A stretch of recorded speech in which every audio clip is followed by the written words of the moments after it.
শোনো হে ২১, শোনো হে ১৯, তোমরা দুভাই এক বৃন্তের ফুল। ২১ দিয়েছে রাষ্ট্রভাষা বাংলা, ১৯ দিয়েছে রক্তের মাসুল। শিলচর থেকে ঢাকা এক সুর, এক হৃদয়ে বাজে সেই গান। ভাষার জন্য যারা দিল প্রাণ, ইতিহাসে অমর তাদের নাম। আজ ১৯শে মে, বাঙালির আত্মপরিচয় রক্ষার এক রক্তস্নাত ঐতিহাসিক দিন। ১৯৫২-র ২১শে ফেব্রুয়ারি যদি হয় চেতনার উন্মেষ, তবে ১৯৬১-র ১৯শে মে হল সেই চেতনার বজ্রদীপ্ত শপথ। বরাক উপত্যকার শিলচর রেল স্টেশনে ১১ জন বীর বাঙালির বুকের রক্তে লেখা হয়েছিল মাতৃভাষার অধিকার রক্ষার অমর উপাখ্যান।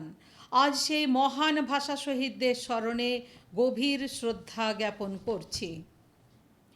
১৯৬১ সালের ১৯শে মে শিলচর রেল স্টেশনে মাতৃভাষা বাংলার মর্যাদা রক্ষায় যে রক্তক্ষয়ী সংগ্রাম হয়েছিল তা ইতিহাসের এক অনন্য ও রোমাঞ্চকর অধ্যায়। সেই দিন আসাম সরকারের চাপিয়ে দেওয়া রাজভাষা বিলের বিরুদ্ধে গর্জে উঠেছিল হাজার হাজার মানুষ। নিরস্ত্র আন্দোলনকারীদের উপর তৎকালীন পুলিশ বিনা প্ররোচনায় নির্বিচারে গুলিবর্ষণ শুরু করলে মুহূর্তে স্টেশন চত্বর রণক্ষেত্রে পরিণত হয়। বাতাসে বুলেটের শাঁ শাঁ শব্দ আর মানুষের আর্তনাদে এক বীভৎস পরিস্থিতির সৃষ্টি হয়েছিল। পুলিশের গুলিতে একে একে লুটিয়ে পড়েন কমলা ভট্টাচার্য, শচীন্দ্র পাল সহ ১১ জন বীর বাঙালি। রাজপথ রাঙিয়ে দেওয়া সেই তাজা রক্তের স্রোত দেখে স্তম্ভিত হয়ে গিয়েছিল গোটা বিশ্ব। নিজের মাতৃভাষাকে বাঁচানোর জন্য হাসি মুখে প্রাণ বিসর্জন দেওয়ার এমন সাহসী ও লোমহর্ষক ঘটনা আজও বাঙালির হৃদয়ে শিহরণ জাগায়। শিলচরের এই আত্মত্যাগী বিশ্বের ইতিহাসে ভাষা প্রেমের এক জ্বলন্ত উদাহরণ হয়ে রয়েছে। তাঁদের এই আত্মত্যাগ বিফলে যায়নি।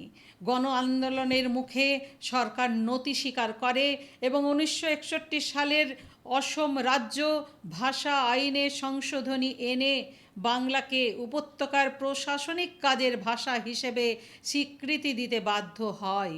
এই ইতিহাস আমাদের শিখিয়েছে সংকটে মাথা নত না করতে। আজ আমরা বিশ্বজুড়ে বাংলা ভাষাকে ছড়িয়ে দিয়ে এবং শুদ্ধভাবে মাতৃভাষা চর্চার মাধ্যমে তাঁদের সেই উত্তরাধিকার বহন করে চলেছি।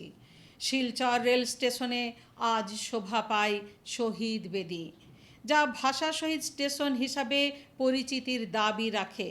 শিলচর শ্মশানঘাটে তাঁদের স্মৃতিতে গড়ে উঠেছে সুউচ্চ শহীদ মিনার। পশ্চিমবঙ্গ ও ত্রিপুরা সরকার এই দিনটিকে গভীর শ্রদ্ধার সাথে পালন করে।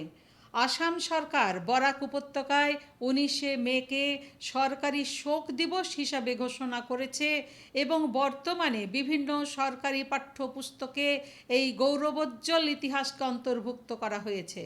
বিভিন্ন চকে এবং শিক্ষা প্রতিষ্ঠানে শহীদদের মূর্তি স্থাপন করে বর্তমান প্রজন্মের কাছে তাঁদের বীরত্বকে তুলে ধরা হচ্ছে।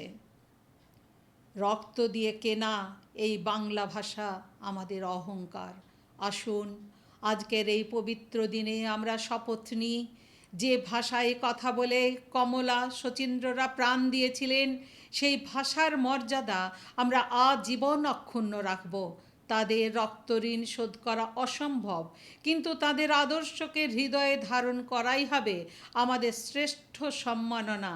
সকল ভাষা শহীদদের প্রতি জানাই বিনম্র শ্রদ্ধা। আজ ভাষা শহীদ স্মৃতিতর্পণে মাতৃভাষা রক্ষার্থে বিপ্লবী চেতনায় নতুন করে আবার শানিত হোক। আজ ১৯শে মে মাতৃভাষা রক্ষার্থে যে আন্দোলন সংগঠিত হয়েছিল তা নবচেতনায়, নতুন আঙ্গিকে, ভাবনায় সুদূর প্রসারী হোক। পৃথিবীর প্রতিটি মাতৃভাষা বেঁচে থাকুক ১৯শে মের নতুন চেতনায়। এই হোক আমাদের আজকের প্রতিজ্ঞা।